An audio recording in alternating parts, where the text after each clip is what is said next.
NEET paper leak मामले में supreme court की सुनवाई जारी। चीफ जस्टिस की अगुवाई वाली बेंच के सामने है मामला। नीट मामले में 40 याचिकाओं पर सुनवाई जारी। वरिष्ठ वकील नरेंद्र हुड्डा ने उठाए गंभीर सवाल। हुड्डा ने कहा एनटीए को फिर से जारी किए नतीजों में कई गड़बड़ियां, ऑल इंडिया रैंक और परीक्षा केंद्र का सीरियल नंबर नहीं दिया। एनटीए के वकील ने माना झज्जर के सेंटर पर हुई थी गलती। एक सेंटर पर 2 बैंक से आए थे पेपर। 4 मई से पहले पेपर लीक होने का शक। एनटीए ने माना हुआ था paper leak. NEET paper leak पर संसद में बवाल। विपक्ष परीक्षा व्यवस्था पर उठाए सवाल। राहुल गांधी ने कहा लाखों बच्चों के भविष्य का सवाल, पैसे के बल पर परीक्षा व्यवस्था का सौदा। अखिलेश यादव ने कहा सरकार ने पेपर लीक का बनाया रिकॉर्ड। शिक्षा मंत्री के रहते छात्रों को इंसाफ की उम्मीद नहीं। विपक्ष के आरोपों पर शिक्षा मंत्री धर्मेंद्र प्रधान का जवाब, बस एक सेंटर से लीक के सबूत मिले हैं। धर्मेंद्र प्रधान ने कहा पिछले 7 साल में पेपर लीक के कोई सबूत नहीं। विपक्ष का दावा गलत है। आज से बजट सत्र की शुरुआत। वित्त मंत्री निर्मला सीतारमण मंगलवार को करेंगी बजट पेश। सत्र से पहले पीएम मोदी संसद पहुंचे। वरिष्ठ नेताओं ने की अगवानी। पीएम मोदी ने कहा 2.5 घंटे तक की आवाज रोकने की कोशिश की गई। कि पार्लियामेंट के नए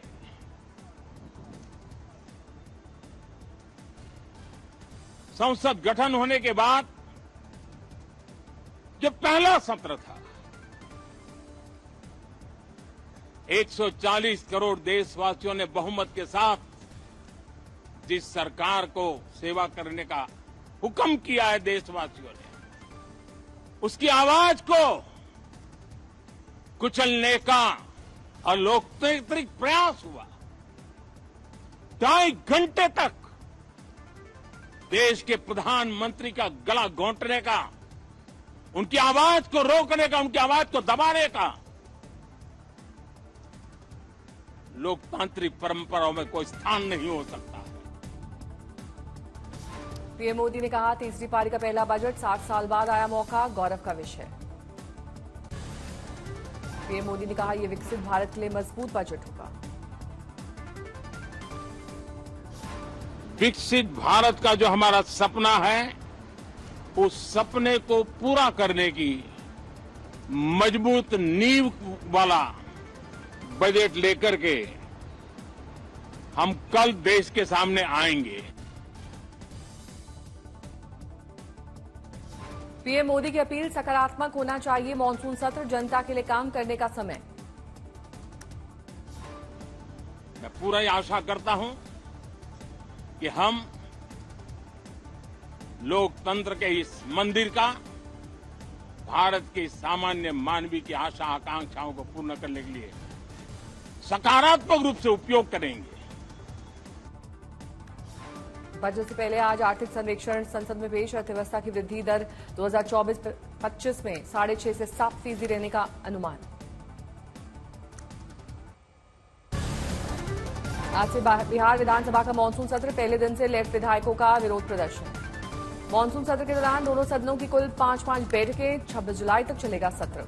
सदन स्थगित होने के बाद एनडीए के विधेयकों की बैठक। नीतीश कुमार ने की अध्यक्षता। सदन की बैठक खत्म होने के बाद राबड़ी देवी ने नीतीश सरकार पर लॉ एंड ऑर्डर पर घेरा। कहा लगातार बढ़ रहे हैं अपराध।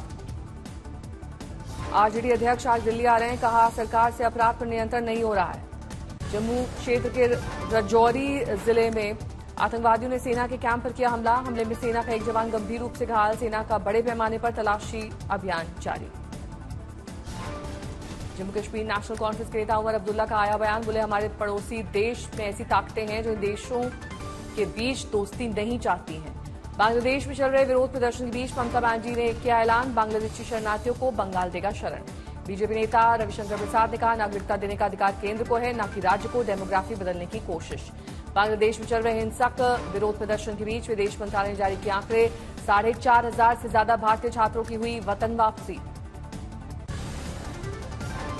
हरियाणा के नूंह में आज ब्रजमंडल यात्रा की शुरुआत। जबरदस्त तैयारियां।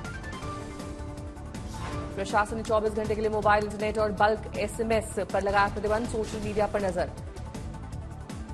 यात्रा से लिए जिले में पुलिस और अर्धसैनिक बलों के लगभग 2,500 जवानों की तैनाती। यात्रा नूंह के नल्हा मंदिर से शुरू होकर झील मंदिर होते हुए सिंगार में खत्म होगी। बिट्टू बजरंगी को ब्रजमंडल यात्रा के लिए नहीं मिली इजाजत। 9 मामलों में है आरोपी। फरीदाबाद पुलिस ने बिट्टू बजरंगी के घर पर चिपका पोस्टर। यात्रा के दौरान घर में रहने का निर्देश। आज से कांवड़ यात्रा की शुरुआत। दुकानों के नेम प्लेट वाले फैसले पर सियासत जारी। यूपी सरकार ने कहा कांवड़ियों के लिए कड़ी सुरक्षा का है इंतजाम। आज सुप्रीम कोर्ट ने नेम प्लेट वाले आदेश पर सुनवाई। सिविल राइट के नाम के लिए काम करने वाली एनजीओ ने दायर की है याचिका। कांवड़ मार्ग पर दुकानों के लिए नेम प्लेट पर यूपी सरकार के निर्देश पर ओवैसी की प्रतिक्रिया। बोले मुसलमानों के खिलाफ खुला भेदभाव हो रहा है। दिल्ली पुलिस ने कांवड़ यात्रा से पहले ट्रैफिक एडवाइजरी जारी की, कई रास्तों में बदलाव। यूपी कांग्रेस के प्रदेश अध्यक्ष अजय राय का बयान। बोले अगर चिराग पासवान और जयंत चौधरी वाकई इसके खिलाफ हैं तो उन्हें सरकार से अपना समर्थन वापस ले लेना चाहिए। समाजवादी पार्टी के सांसद रामगोपाल यादव बोले उत्तर प्रदेश सरकार का फैसला असंवैधानिक है। ये उत्तर प्रदेश मुसलमानों पर अत्याचार करने का तरीका है। बीजेपी नेता शाहजहां अल्वी का बयान। बोली नियम पहली बार 2006 में यूपीए सरकार के तहत लाया गया। विभिन्न समुदायों में अलग अलग प्रतिबंध है। जयंत चौधरी ने यूपी सरकार को दी नसीहत का अभी भी समय है, सरकार वापस ले ले अपना फैसला।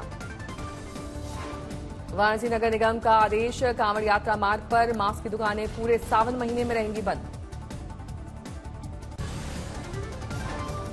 मोदी सरकार ने सरकारी कर्मचारियों के आरएसएस की गतिविधियों में हिस्सा लेने पर लगे प्रतिबंध को हटाया। अब सरकारी कर्मचारी भी बन सकेंगे आरएसएस का हिस्सा। मायावती ने किया ट्वीट। सरकारी कर्मचारियों को आरएसएस की शाखाओं में जाने पर 58 साल से लगे बैन को हटाना देश हित से परे। मामले पर आरएसएस ने ट्वीट कर कहा गतिविधियों में भाग लेने के लिए शासन का वर्तमान निर्णय समुचित है, भारत की लोकतांत्रिक व्यवस्था को साबित करने वाला है। खड़गे ने कहा आरएसएस की शाखाओं में जाने पर 58 साल से लगे बैन को हटाना लोक सेवकों की निष्पक्षता और संविधान की सर्वोच्चता के भाव के लिए चुनौती है।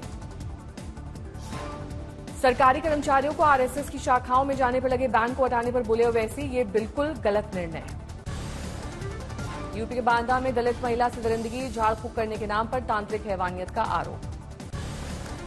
केरल में निपा संक्रमित लड़के की मौत, 7 संदिग्धों का टेस्ट नेगेटिव। केंद्र सरकार की पहल। निपा वायरस मामले की जांच में केरल सहायता के लिए टीम की तैनाती। केंद्र सरकार का निर्देश बीमारी फैलाने को रोकने के उपायों पर तुरंत हो कार्रवाई।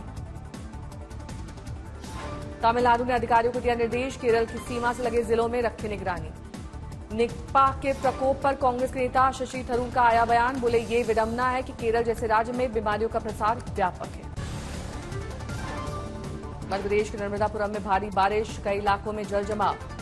नर्मदापुरम में भीषण बारिश से लोगों का हाल बेहाल, घरों में घुस गया बारिश का पानी।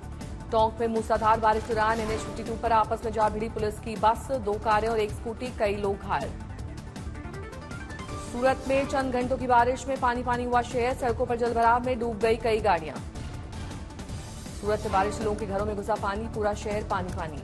मुजफ्फरनगर में भारी बारिश के बावजूद सावन के पहले सोमवार के अवसर पर भक्तों की दिखी आस्था। मुंबई शहर के कुछ हिस्सों में झमाझम बारिश, मरीन ड्राइव की सामने आई तस्वीरें। मुंबई में भीषण बारिश से नदी नाले उफान पर, यातायात हो रहा है बाधित। मुंबई में एक ऑडी कार ने 2 ऑटो रिक्शा को मारी टक्कर, 2 ऑटो चालक सहित 2 यात्री घायल। पूजा बनकर 6 साल से कानपुर में रही बांग्लादेशी नजमा पुलिस ने किया गिरफ्तार। दिल्ली के कालकाजी में लोगों ने क्षेत्र में हुए अतिक्रमण के विरोध में किया प्रदर्शन, निकाला कैंडल मार्च। श्रीनगर में एक मल्टी स्टोरी हाउस में लगी भीषण आग, दमकल की गाड़ियां मौके पर पहुंची। अलवर में बाइक सवार बदमाशों ने लूटे 2.5 लाख रुपए, कलेक्शन करके लौट रहा था मुनीम। सुल्तानपुर में कानून व्यवस्था दिखी ध्वस्त, बदमाशों ने खुलेआम 2 युवकों को मारी गोली। राज है सावन का पहला सोमवार, हरिद्वार में भक्तों ने गंगा में लगाई डुबकी। उज्जैन में रात 2:30 बजे खुल गए मंदिर के कपाट, महाकाल के जयकारों से मंदिर परिसर गूंजा। वाराणसी के काशी विश्वनाथ मंदिर में शिव भक्तों की भीड़, सुबह से लगी लंबी कतार।